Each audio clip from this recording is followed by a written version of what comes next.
చేసుకోనంటేనేమో నువ్వు కొడతావు, చేసుకుంటా అంటేమో ఆయన కొడతాడు. నీ ఇద్దరు పొత్తులో నేను చేస్తున్నా. Watch our film Raju vs. Rambai with extended cut, streaming now only on ETV Win.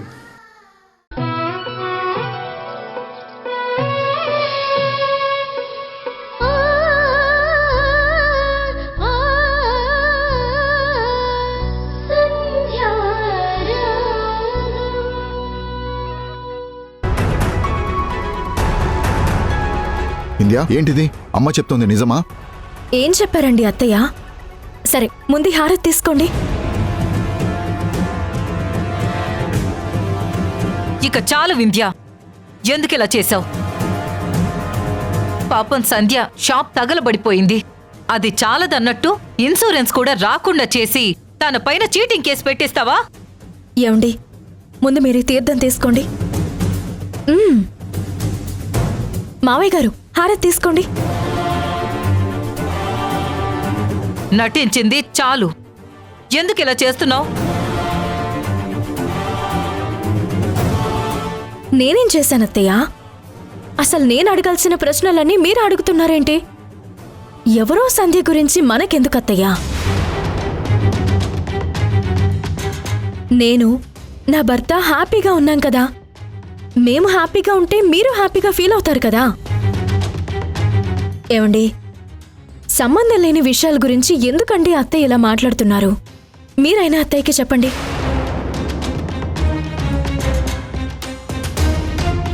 నాకు మీరేం చెప్పారు? మనిద్దరం హ్యాపీగా ఉందామని. ఇప్పుడు మనం హ్యాపీగానే ఉంటున్నాం కదా. మళ్ళీ ఆ పేరు ప్రస్తావన మీరెందుకు తీసుకొస్తున్నారు? ఇండియా ప్లీజ్, అమ్మకే కాదు నాకు బాధగా అనిపిస్తోంది. వద్దు వింధ్య, ఈ కోర్టులు కేసులు ఇవన్నీ కరెక్ట్ కాదు. ఒక మనిషి మీద కోపం ఉంటే చేతి మీద కొట్టాలి, తల మీద కొట్టాలి, అంతేకాని కడుపు మీద కొట్టకూడదు.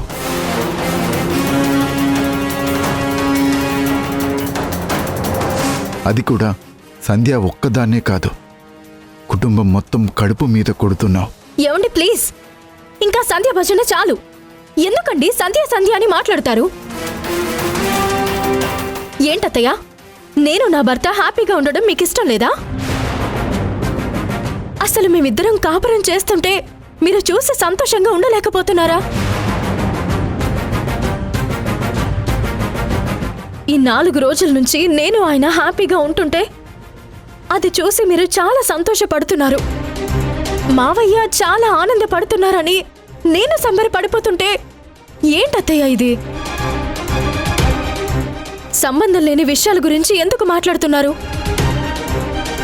అనవసరంగా ఈ ఇంట్లో ఆవిడ పేరు ప్రస్తావన తీసుకొచ్చి మళ్ళీ మా కాపురాన్ని డిస్టర్బ్ చేయొద్దు.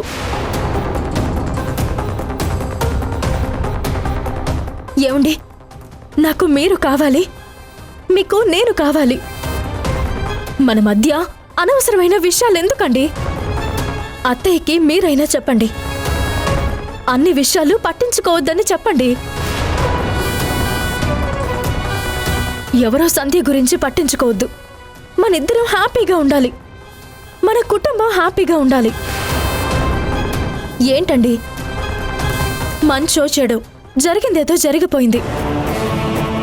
ఈ పాత సమస్యలన్నీ వదిలేసి నేను మీతో హ్యాపీగా ఉంటున్నాను. మళ్ళీ ఆ హ్యాపీనెస్ని మీరు కిల్ చేస్తారా?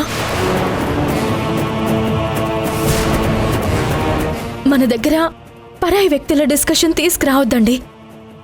నన్ను అర్థం చేసుకోండి ప్లీజ్.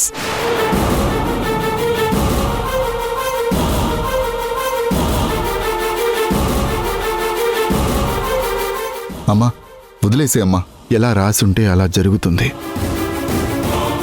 ఈ విషయంలో నేను మళ్ళీ వింధ్యతో గొడవపడి నా కాపురాన్ని డిస్టర్బ్ చేసుకోలేను. పాపం రా సంధ్య, అసలు తనేమైపోయినా పర్వాలేదా? మీరు హ్యాపీగా ఉంటే చాలా? ఇదేనా నీ వ్యక్తిత్వం? నా వ్యక్తిత్వం అది కాదు, కానీ సంధ్య గారికి అన్యాయం జరుగుతుందని నేనిప్పుడు పోరాడితే నీకేం సంబంధం అని మళ్ళీ వింధ్య నన్ను ప్రశ్నిస్తూనే ఉంది.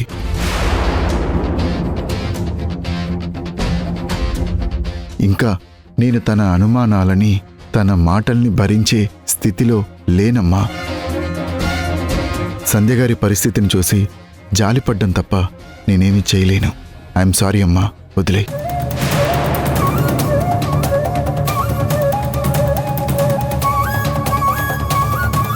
వాణి, వాడు చెప్పింది కూడా నిజమే కదా, వదిలేయ్.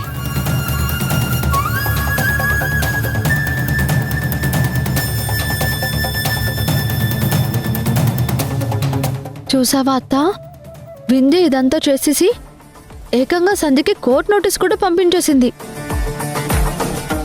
అది చాలదన్నట్టు నువ్వెందుకు ఇలా చేస్తున్నావని నిలదీస్తుంటే మా కాపురం కూలుస్తావా అని నిన్నే క్వశ్చన్ చేస్తుంది. నువ్వు ఇలాగే తనను వదిలేస్తే ఈ వింధ్య అరాచకాలకి హద్దు అదుపు లేకుండా పోతుంది.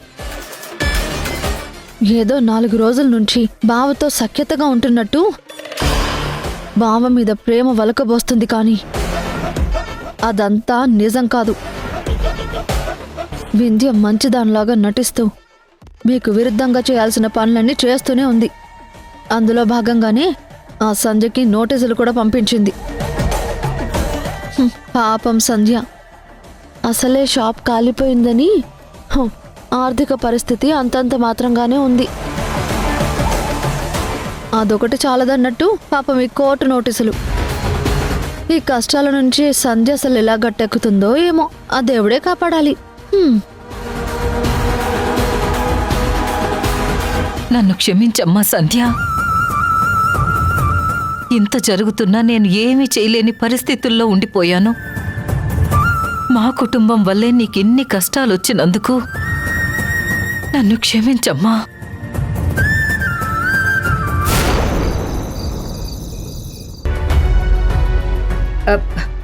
శ్రీజ, దీపం ఎక్కడుందో వెలిగించు.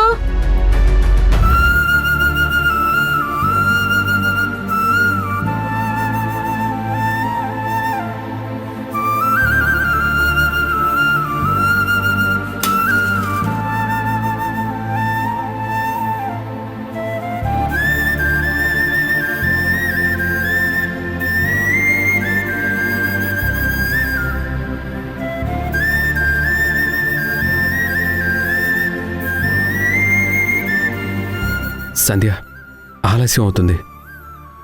నిద్ర రావడం లేదా? వచ్చి పడుకో.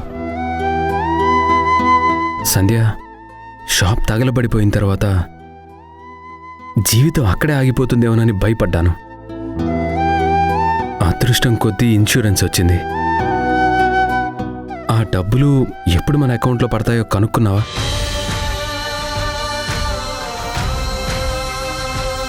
ఏంటి సంధ్య ఆలోచిస్తున్నావు? ఆ డబ్బులు వస్తేనే కదా మనం ఇంకో షాప్ పెట్టుకొని జీవనం కొనసాగించాలి. ఆలస్యం అయితే చెల్లి చదువుకి, ఇంట్లో ఖర్చులకి, అమ్మ మందులకి కష్టం కదా. నేను ఇంకా మాట్లాడలేదండి. రేపు వెళ్ళి ఆ ఇన్సూరెన్స్ కంపెనీ వాళ్ళతో మాట్లాడతాను. త్వరగా మాట్లాడు, లేదంటే ఇద్దరం కలిసి వెళ్ళి మాట్లాడదాం. ఆ డబ్బు చాలా అవసరం సార్, మాకు త్వరగా ఇవ్వండి అని అడుగుతాను. మళ్ళీ కొత్త షాప్ పెట్టుకుంటే తప్ప మన జీవితంలో వెలుగులు నిండవని వేడుకుంటాను. నేను వెళ్ళి మాట్లాడతానన్నాను కదండి, మీరేం బాధపడద్దు, అన్ని సమస్యలు తీరుతాయి. మన నోటీస్ వచ్చిందని చెప్పేసరికి అది ఇన్సూరెన్స్ కంపెనీ వాళ్ళు ఇచ్చిన లెటర్ అని తెలియక నేను చాలా కంగారు పడ్డాను సంధ్య.